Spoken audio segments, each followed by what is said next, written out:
Yo, what's good guys, it's Mr. Undiscovered and you're watching Undiscovered TV. Today I'm walking you through what happened in streetwear and our overall scene in 2024. Now, if you're new here, we're a platform documenting streetwear culture and the rise of emerging brands globally. Subscribe and stay connected on our socials, let's get into it. So the first thing that we'll cover is the footwear industry shakeup. At the start of the year, we said boots would threaten the sneaker industry, and this year the sneaker industry definitely felt a shift. Big names like Nike and Jordan started losing their grip as the go-to sneakers, with the Adidas Samba and Gazelle stepping in as fierce competition. Puma and Timberland held their own too, and even Crocs had a great year. Speaking of Adidas, what was going on with that shoebox sneaker? I think it's kind of cool, but honestly, I'm just wondering about what the thought process was behind it. Anyway, the rise of runners was one of my favorite things this year. Asics had an amazing run with New Balance, Saucony and On Running following closely behind. StockX report that Asics saw 600% growth, making them the fastest growing sneaker brand on the platform. Their gel models, particularly the Kayano 14s, were hits and even sold out at times.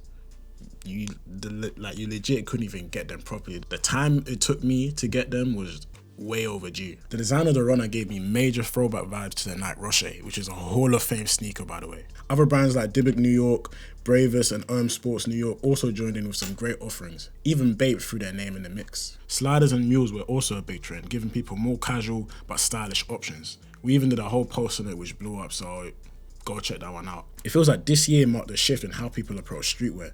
Instead of chasing the hype and consumerism, they seem to be moving toward individual style and finding great alternatives to the mainstream. It's probably a mix of being tired of missing out on drops and wanting something that helps them stand out, rather than blending in with the crowd. This shift is putting pressure on big brands to innovate quickly, but at what cost? Will they innovate by looking at what's already selling and just put out something similar because it's a safer bet? These brands will need to be smarter with collaborations and releases instead of maximizing cash and social media buzz. They should focus on something truly new, listen to what consumers actually want. Instead of senseless collabs, let's prioritize collaborations that have meaning to them and actually make sense. Even Nike faced challenges this year, with their share prices taking a hit due to some internal changes and shifts in focus. It's crazy how even big titans in the industry can struggle. That being said, we do think they can make a comeback, especially with the return of their old CEO. One standout moment for Nike this year was their DN sneaker. It had a fresh, futuristic design that was well received, and their whole campaign rollout was on point. BOF did an insightful deep dive into the sneaker industry this year, and their findings echoed a lot of what we predicted in terms of the sneaker industry feeling a shift.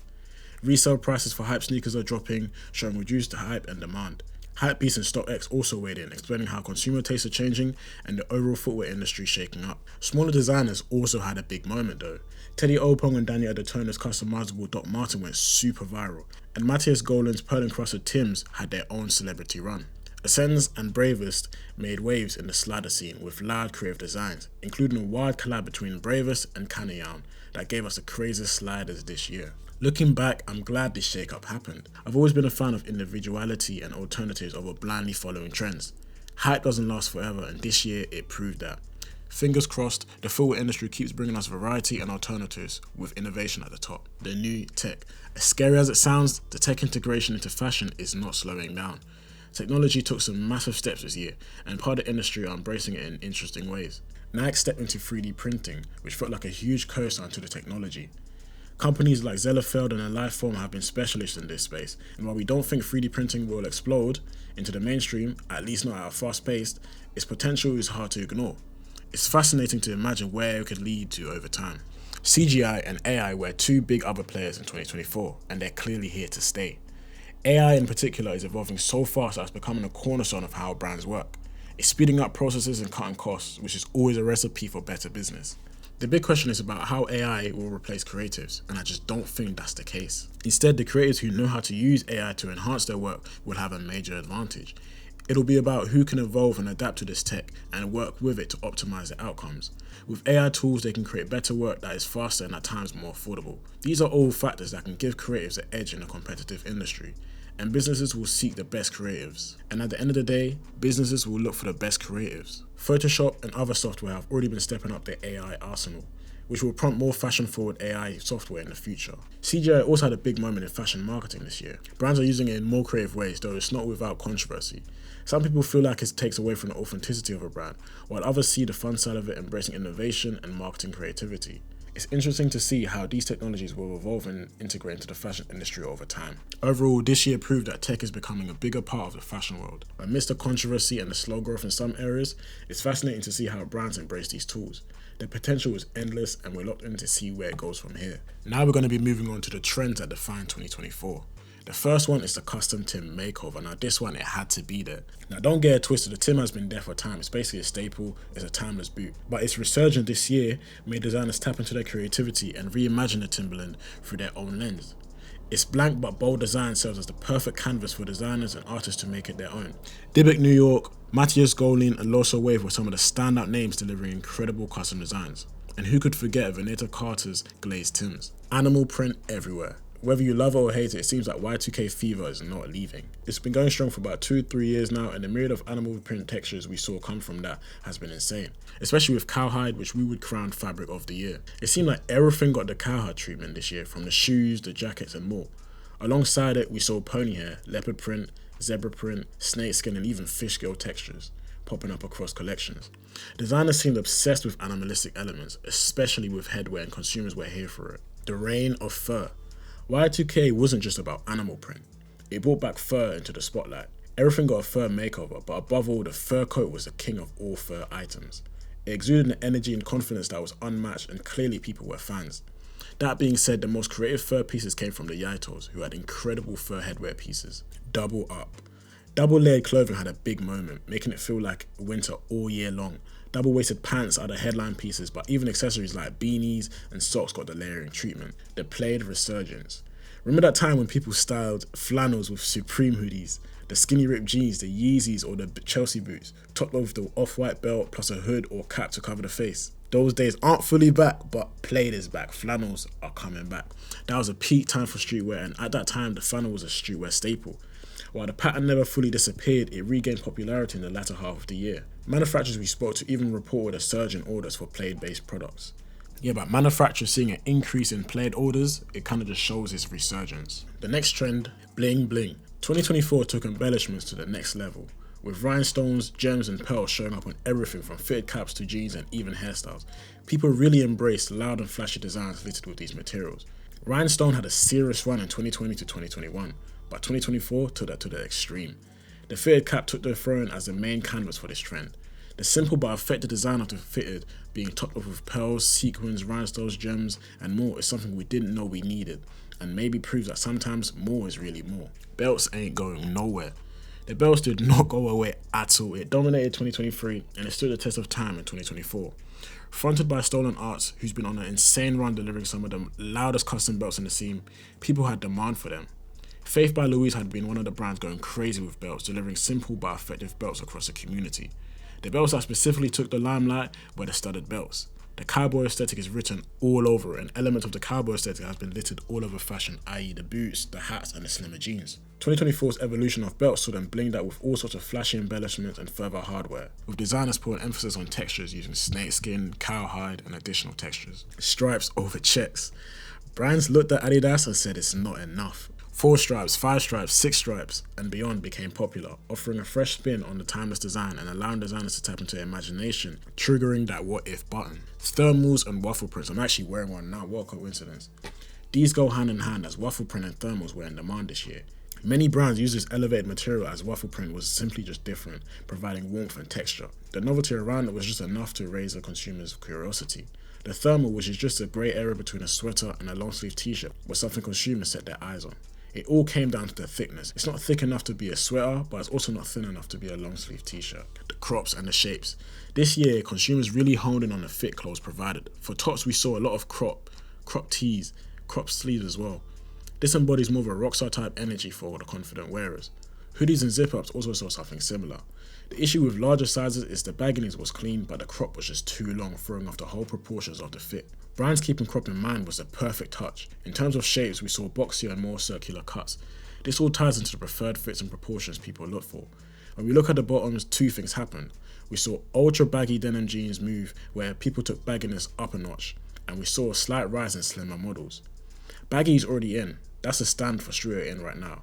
On the other hand, we saw a lot of slimmer offerings where sleeker fits were preferable.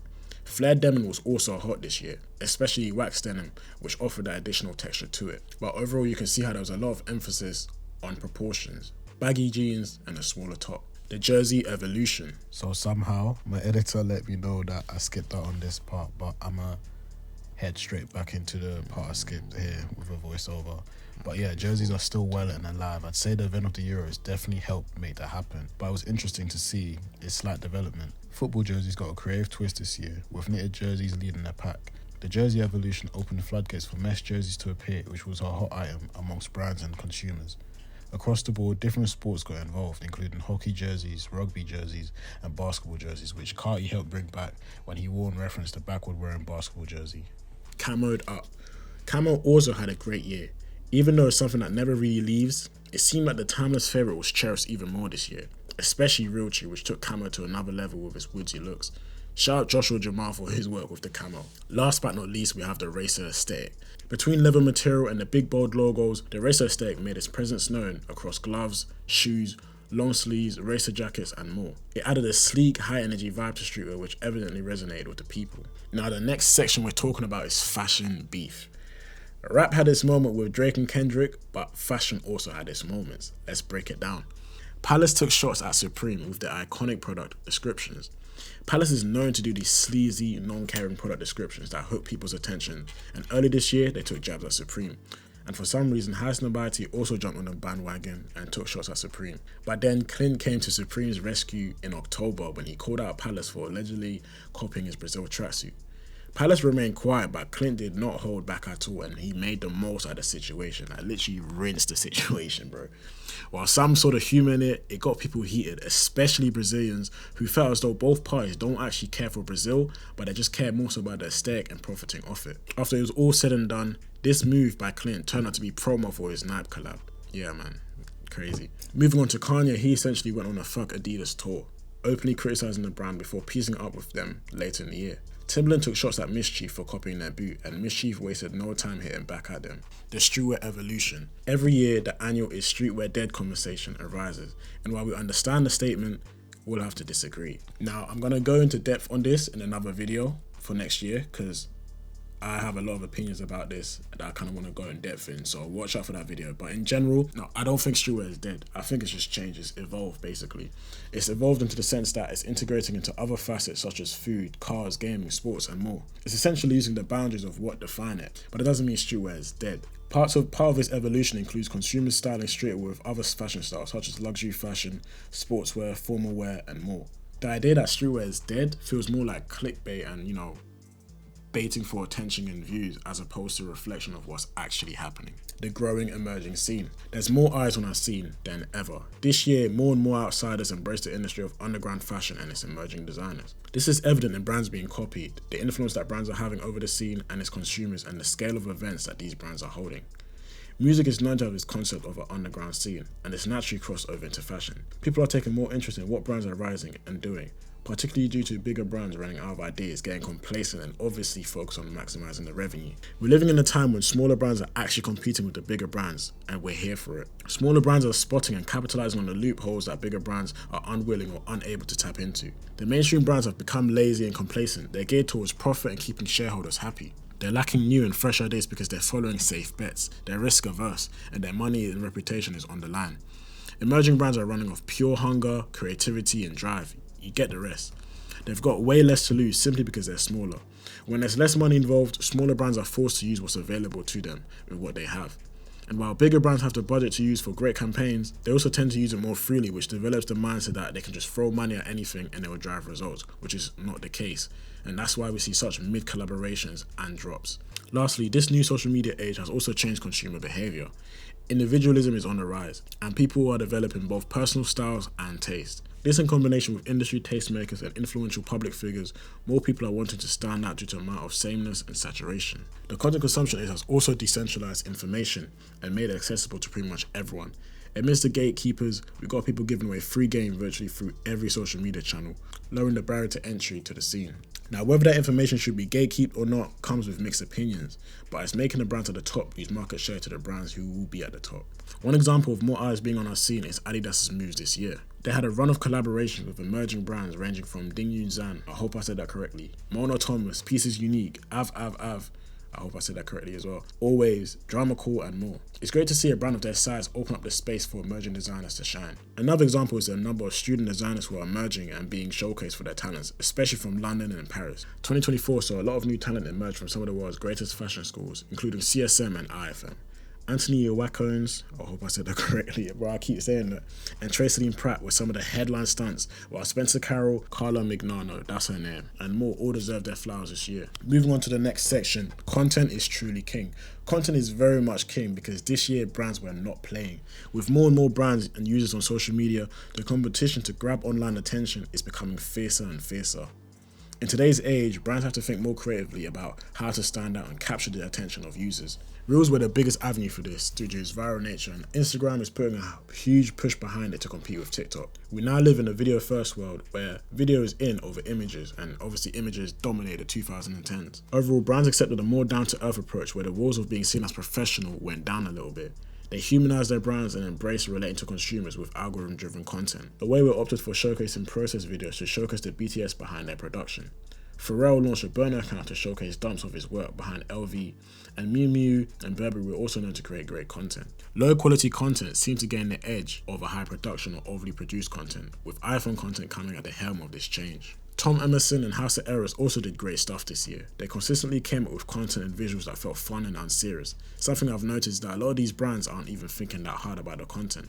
A lot of it is senseless and more or less just there as opposed to being something of depth. This helps take away the seriousness that luxury brands usually have attached to them, while remaining tasteful to consumers. Brands also embrace vandalizing big expensive cars for the shock factor. It was a common trend this year, and yeah, I don't know why that blew up. One of those brands was Heaven Can Wait, but Heaven Can Wait were pushing out some crazy captivating content this year. They had their real game on lock working with Kyvion, who's also been doing good work for the scene with his content for a lot of these brands. Heaven Can Wait is a good example for high performing roles, and the numbers speak for themselves. Moving on to the shirts, they've also been another giant in the content game this year. Their team has been killing it with their funny and relatable short stories. Their ability to capture and hold attention through relatable storylines has championed the shirts into one of the top brands in the scene when it comes to content marketing. Now, one weird thing is that we saw a lot of transitional shock value reels with clever editing to hook users' attention. It's quite funny and very entertaining to see, but in an age where we're told to hook people in the first few seconds, this was the perfect way to do it. Pass Down undeniably had Video Campaign of the Year, where they reference a famous clip of multiple people jumping out of a car. In an interview with us, the producers of the video said the car was never actually meant to crash. Nonetheless, the promotion video for their puffer drop went super viral. Beyond just Instagram, this was shared across YouTube, Facebook, WhatsApp, etc. The video went on to amass 50 million views on Instagram with 2 million likes. If you add the numbers from all the other social media apps, that's easily like 100 million plays, with a ton of reshares, likes and comments. Now, there seems to be a knack for CCTV style footage. A lot of video marketing was based on low quality footage, especially that which referred to CCTV style recording. Could this be because of nostalgic references, or are we more in tune with it as it's more realistic and anti-high production? It could very much be both. Sense and Sanucci are also great observations for content, as they're operating heavily in the meme marketing. Their strong cultural references allow them to connect with their audience through humor and relatability, making their content highly engaging and shareable. Sense even had a great campaign where they got kids to spell out fashion house names to launch their kidswear offerings in stores. Now, the People's Gallery had a great year. He showcased a great format and example of fashion content. We can imagine how it catches the eyes of many people who aren't exactly the most fashion forward, simply due to the portfolios of celebrities he's able to interview. Now, both April Fools and Black Friday provided some good content and campaigns to follow through with. For April Fools, Sanucci joked about launching the Sanucci coin. Blank's Factory had a fake robbery documented on CCTV, and Warren Lotus threatened to launch a collab with Booty Man. For Black Friday, Cody Phillips had a campaign for the holiday where he launched new pieces and an overall great concept of people getting jumped in their new clothes. New York, Bravus, Cole Buxton and more all had great campaigns too. No Source is also a fashion content creator that deserves flowers for his content. He's a master of short form content, marketing and storytelling, which keeps users engaged. Envy also made great content, which is difficult to do all just for an iPhone case. One thing we can't forget is the Kwan method. Kwan stirred up a lot of drama this year by critiquing brands that sent him clothing.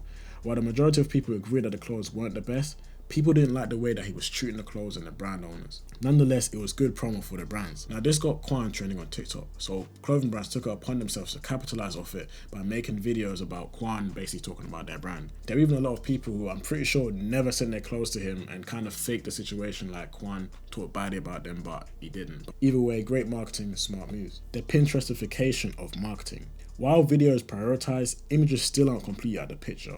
No pun intended. This year we dived into the Pinterestification of marketing, where we explored brands posting mood board-esque content, similar to Pinterest and Tumblr, to set a brand's vibes and aesthetics. In an industry where high-end editorials and photo shoots are traditional, today's luxury brands, especially with the streetwear edge, are taking it down a notch and settling with iPhone-based pictures and videos. When we analyze the content, brands are creating more relatable settings and aspirational lifestyles that aren't as far-fetched as traditional ones set by luxury brands with their own campaigns. Virgil said it best, depending on where you put a candle, it can either look like a piece of art or a piece of trash. And this is very much the case within fashion. Through dumps, reels, stories and more, these brands are placing their clothes within environments that elevate their brands, which appeals to consumers who look up to those lifestyles. Associating and setting the scene for a luxury environment goes further than just telling people you're a luxury brand through marketing. It's a more subtle form of world building because it doesn't directly involve selling, but more so focuses on the details and subjects around the product within the content, reflecting the consumer's current lifestyle or ideal lifestyle. It's effortless. The style of the content sets the mood, vibe, and aesthetic of a brand, which stems from its DNA. It creates more relatability, which builds a deeper emotional connection with consumers, making marketing efforts more organic. The influencer marketing landscape. A part of content includes influencer marketing, and with that, there were a few things to pick up on. The move is being less restricted to briefs, allowing for more creativity for influencers to do their thing, which helps them be more authentic as it aligns with their audience and brand image more. Micro-influencers are seeing more opportunities as brands seek to work with them in mass numbers for better results. Micro-influencers tend to have better engagement, which is optimal for conversions. Lastly, brands are thinking more strategically by looking long-term, opting for ambassadors and faces for their brands, as opposed to doing one-time collaborations and ads from influencers. 2024 was a great year for visual campaigns. Brands were going lookbook for lookbook this year, all delivering beautiful editorials. Let's talk about the brands on top of this though. Peace Unique's probably delivered the best one this year. House of Errors are one of the most consistent when it comes to it. Lil Denim Jean was the first this year to deliver a great one. Eliza submitted a great late entry, and Cody Phillips stepped up with Holiday Campaign of the Year. Now the next section that we're focusing on is community is important. A key element in the future of marketing is truly in community. IRL events, digital community spaces and audience integration are all things that play a part. The biggest shift within the community element is the digital space. The rise of school.com, Instagram broadcast channels and other social media based forum apps are all being used by brand owners to foster a loyal audience. The people in the space seek a personal touch with figures and brands they admire the most. In a time where people crave more sense of belonging, communities meet that desire for people to find like-minded people they can connect with and spend time with. Getting your audience invested on a physical level by being outside of events is key to people buying into your brand, further cementing customer loyalty. The Corteiz Money Maze was the perfect activation and fresh idea from their usual antics. Clint had people go through a maze in hopes of winning a Hirachi, which was a collab drop with Nike. While Corteiz consumers are accustomed to huge crowds, lines and chaos of kids running around, the Money Maze brought a little more order to that usual chaos while feeding on the novelty and high energy of the brand. Across the world, Judah Tribe and Survival Energy also stepped out with Nike for crazy public events. Over here in London, the community spirit was high as Bradley Kirkham had an amazing event with small brands of all sizes. I want to put a little bit of attention to our New York Fashion Week. Over in New York, we held our first event and the turnout was insane. It was a crazy feeling from the pop-up to the panel talk and the cocktail hour. It was great seeing engagement with the community in person, and 2025, let's do it a lot more. Run Club. While COVID was a few years ago, the effects are still imminent in the form of people craving community and increased interest in fitness. The pandemic had people lonely, separated and more health conscious than ever, and so the rise of health and wellness makes sense. When you look into how COVID changed fashion with consumers opting for more casual athletic wear, that demand easily helped people propel this movement's infiltration into streetwear. A cool side effect of this is that it provides an opportunity for brands to make running attire look even better, while also opening ideas for more functional wear, optimizing the running experience. Now it's hard to scroll through social media without people posting their daily runs. Your Strava stats is the new flex. What once started as a simple design being insert brand running club has now evolved into a movement where brands are turning their statement into reality with their own actual running club. The saying think local and go global fits in well as a lot of brands from major cities all held their own running clubs for their communities to join. The best part is there's no exclusivity. It comes down to you genuinely aligning with the brand's values and making the move to join in. The start of the shift is when Represent launched their 247 line and the rise of Uvu. Outers Running is one brand that's been on this wave for a minute, while You Wasn't There is one of the newer brands growing rapidly and making a lot of noise within the community events. This can definitely be seen as a ripple effect from the integration between football and fashion. The same integration with cycling is also on the rise. Now we move on to the movers and the shakers of 2024. The first thing that we'll discuss is big business moves. This year did not fall short of big business moves. Supreme was sold again to EssilorLuxottica from VF Corp for $1.5 billion, down from the $2.1 billion they were first bought for. This had Mark Zuckerberg also looking to get a stake in the brand, which would make it a smart marketing move for his ventures. In general, this sparked conversation around is Supreme dead and who's the face of streetwear, adding onto the is streetwear dead conversation. Off-White also got sold from LVMH to Blue Star Alliance, with some seeing it as an end of an era move. Represent ended up selling a minority stake to investment firm True to accelerate its growth and global expansion. The growth and speed of the brand has been insane, and their rapid expansion into other areas will see them as one of the biggest, fastest rising fashion houses in the luxury streetwear section. With Represent, I was there from quite early. It was one of my favorite brands, so to see kind of its change over time is great, man. I'm very happy for the Heaton brothers. Moving over to friends of the Heaton brothers, Reese Wabara spent just under $10 million to buy out the rest of the stakes in MDV in order to have 100% ownership. He went on to state how it was 70% of his liquid cash, bro. That guy got too much bread. Moving on to not so friends, Clint showcased his new warehouse purchase, which definitely made a statement. The size of the warehouse speaks for itself. It's incredible to see the journey of where he started comparable to this. Joshua Jamal had a huge year in 2024. Their rise got the attention of Kanye and Carti. They also engineered pieces for A$AP Rocky's Org Show, with some of the pieces commissioned by him. The brand's raw and unpolished aesthetic appeals to the eyes of many, and rightly so. Menace hit 11 years in business too. Congrats to Steven, who's still killing it. Merch set with the goal of UK expansion, and their moves did exactly that. With the integration into UK culture, the use of UK faces, and their highlight event in Soho, it marks them as one of the biggest names in UK streetwear, whilst being from outside the UK. Well done to Aaron and the team. Moving on, one of the most interesting things this year was the integration between food and fashion, especially for luxury brands. A lot of them opened cafes heading into the food and beverages sector. They also threw culinary and hospitality companies that have collabed with high fashion brands to produce events and dinners for them. Now, this integration is predicted to accelerate, and it's going to be interesting to see how it looks within streetwear. Next, we got Ye. Moving on to Ye, the Vulture merch was a hot topic, not only because of its thoughtful design, but also because of its affordable pricing.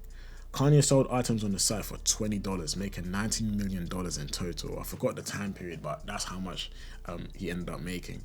The bigger talk was around the reaction where people felt it was awful due to its fit when people received them. Yeah, that was quite huge, but it's also a thing of like, what did you expect? Like, you can really see how the product is kind of different, you know? But anyway, staying on topic of Ye, people thought he got his teeth removed to replace them with titanium ones, when really they were just a set of grills he liked. These go cold, by the way.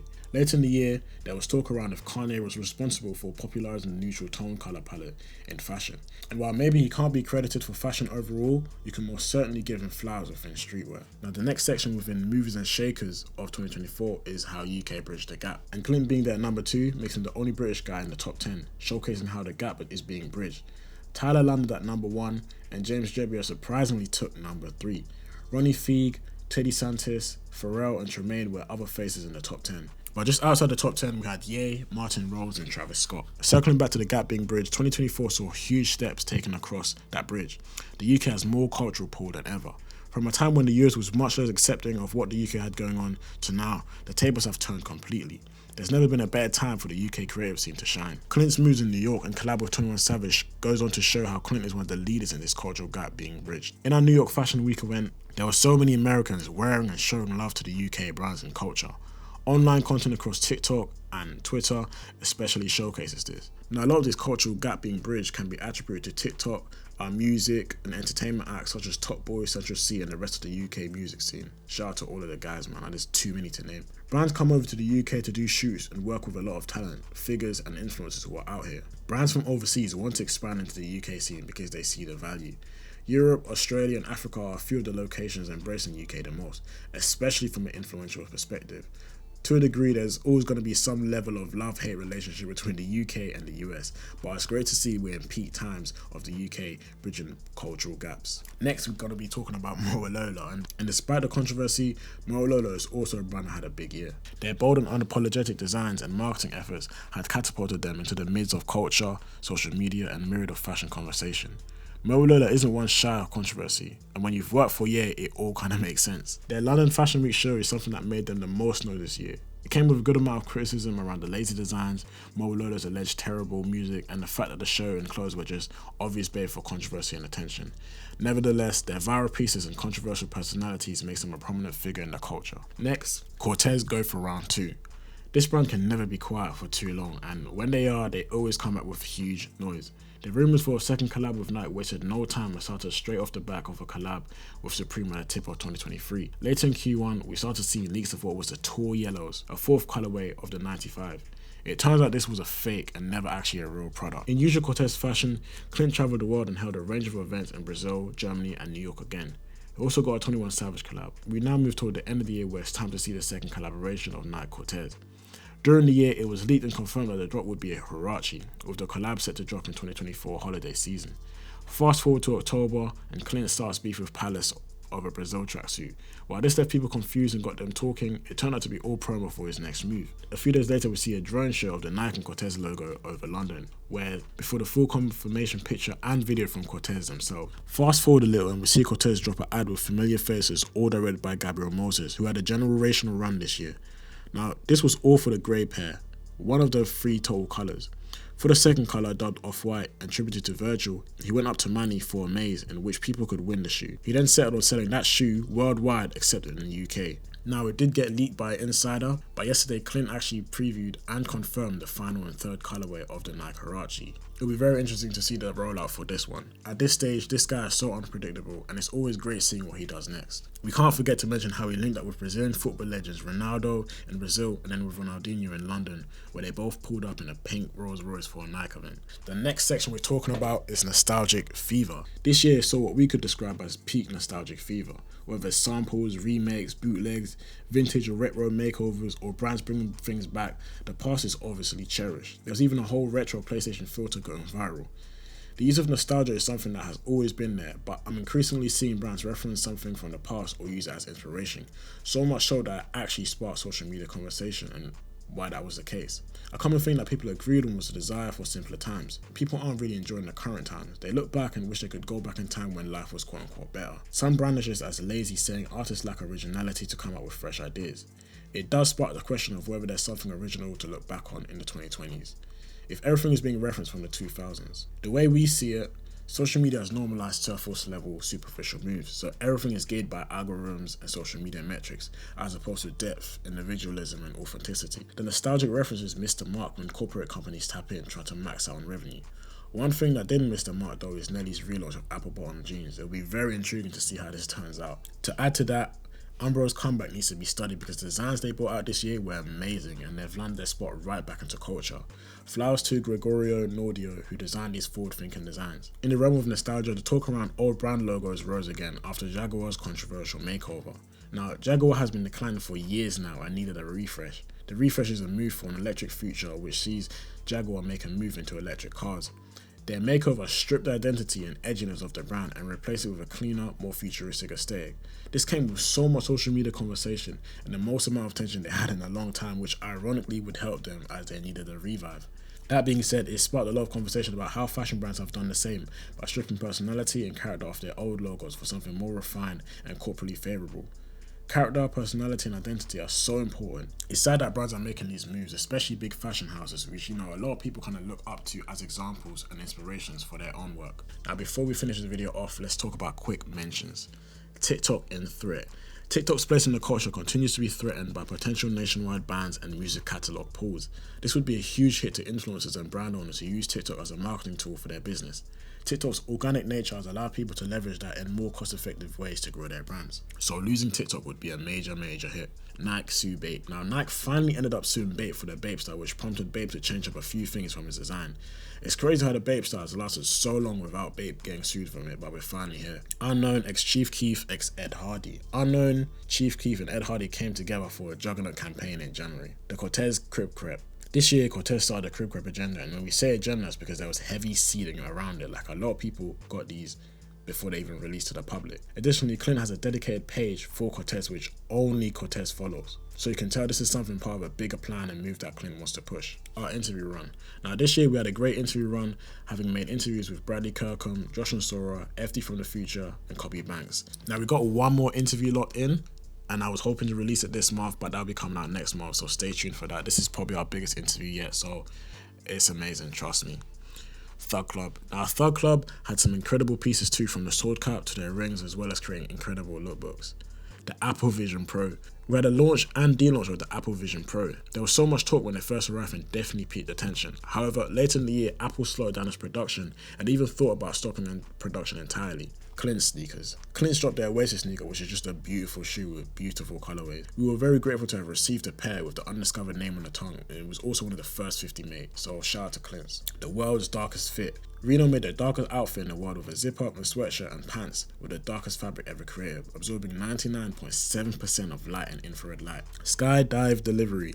Now apparently rare humans were talking about doing air deliveries, skydiving out of planes. I don't know what was happening over there, but yeah. Supreme. Now, while one guy tried making Supreme House out of their bricks, the brand went on to collab with Margiela, which was actually well received and not as lackluster as expected. They also had a huge collab with Tyler, which made so much sense and so much noise on social media. It was way overdue.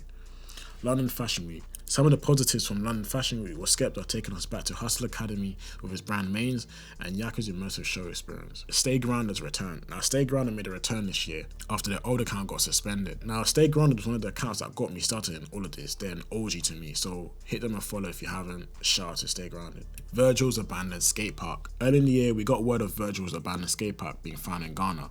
Wale took a trip to Accra and host showed him around and explaining how the place got abandoned and got uncared for. It was a place for locals to escape to, and to see it abandoned like that, especially after he was not with us, was sad to see. We hope it's something that can be reopened and cared for again. Later in the year, Virgil's final sneaker actually got revealed, called the Vulcanized 779. I ain't fresh, oh my days. We can't forget about the drippy unk who was getting roasted for his outfits, asking if it was fresh. The viral moment turned out to place him in the midst of culture when he continued to show his fits and even got wider media coverage. Another thing is the teacher who wore different sneakers for every day of the year, which is insane. I don't know how you have that many sneakers or where you even keep them. Lastly, we can't forget about the Microwave Man, who had the weirdest cameos in culture, and then also the LV beanie, which every guy wanted. That's pretty much all for the roundup of what happened this year. I'm pretty sure I've missed out some moments. Be sure to comment them. But yeah, that's all I got for you today. Remember to subscribe, stay connected on all our socials. I hope you enjoyed. Thanks for watching.